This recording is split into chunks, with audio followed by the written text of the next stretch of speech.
کله زه وفات شمه زما کفن وشي او زما کټ واخلی او هلته کې کښېنئ بیا به لاړ شي او د مور نه به تپوس وکړئ د بیبي عایشې نه به تپوس وکړئ چې د امیر المؤمنین عمر رضی الله تعالی عنه لاش راغلی دی خو ستا اجازت دی چې دې ځای کې دفن ابو لؤلؤ فیروز د عمر رضی الله تعالی عنه ته سوال وکړو د چا غلام وایي زما د مالک ته وایه چې ما نه لږې پیسې کمې غواړي ما سره دومره نه وي دی چونکې امیر المؤمنین و نو ده غلام ته وي وایي ته څه کار کوې نو هغه ته وایي زه لوار یم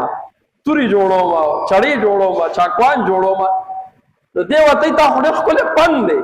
ته خو ډېرې ښې روپۍ ګټې نو ته بیا ولې دا شکایت کوې چې زما اکا ته ووایه چې ما نه پیسې کمې اخلي نو هغه ورته وایي زه عمره تاله به هم کنده وکنم تاله به څه وکړم وایي کنده به دله وکنم بس زړه کې ورته پرته وه چې ولې دې داسې ووایي زما په حق کې زما حق کې به دې څه کړې وه فیصله کړې وه که هوا که خرابه وه نن زمانې کې بعضې ټیم هم داسې وشي یو کس وایي چې زما په حق کې دې فیصله وکړي که زما زه په غلطه یم خو بس چې فیصله زما په حق کې وشي امیر المؤمنین خو د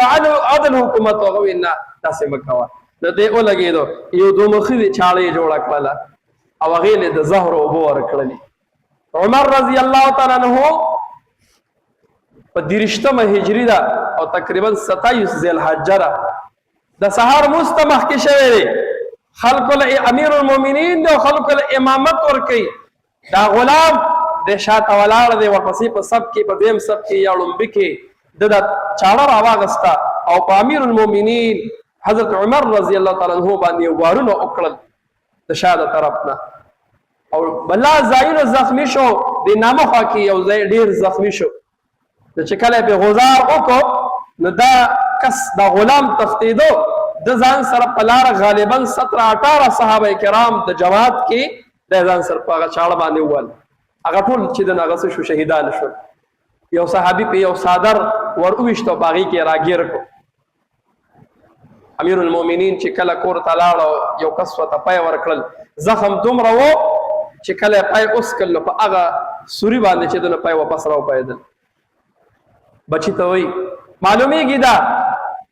چې زما ژوند نور نشته او د دې نه به زه وفات شمه ورشه بیبي عایشې رضی الله تعالی عنها ته وایه چې پلار را لېږلی یم امیر المؤمنین دا تا چې کوم ځای ځان نه پرېښودی دی زما د 2 ملګرو سره چې یو رسول الله دی یو ابوبکر صدیق دی نو پلار مې وایي که چېرې دا ځای ما ته راکړه نو ښه به وي موږ دنیا کې هم درې واړه ملګري وو آخرت کې به هم درې واړه یو او رسول الله ویلو موږ درې واړه به داسې راپاسوئ نو زوی عبدالله ابن عمر رضی الله تعالی عنه راغی بیبي عایشې رضی الله تعالی عنها ته ویې پلار مې داسې وایي عایشه رضی الله تعالی عنها ورته فرمایي وایي دا ځای ما د خپل ځان دپاره پرېښودی و خو امیر المؤمنین له زه په خپل ځان ترجیح ورکوم په دې کې دې دفن شي وصیت یې وکړو وایي هسې نه چې عایشه رضی الله تعالی عنها زما نه زه ژوندی یم نو زما لحاظ یې کړی وي او زما په ژوند زما نه شرمېدلي وي یاد ساتئ زما وصیت به دا وي چې کله زه وفات شمه زما کفن وشي او زما کټ واخلی او هلته کې کښېنئ بیا به لاړ شي او د مور نه به تپوس وکړئ د بیبي عایشې نه به تپوس وکړئ چې د امیر المؤمنین عمر رضی الله تعالی عنه لاش راغلی دی خو ستا اجازت دی چې دې ځای کې دفن نو په 1 محرم باندې امیر المؤمنین څه شو دا وفات شو او بیا د رسول الله صلی الله علیه وسلم په خوا کې څه شو دفن غالبا 30 کاله لګبګ د امیر المؤمنین چې د حکومت کړو هغې کې عدل او انصاف خبره مې دا کوله د صحابه کرامو ژوند زندگی زمونږ ستاسو مخې ته ده د صحابو په نقش قدم باندې روان شو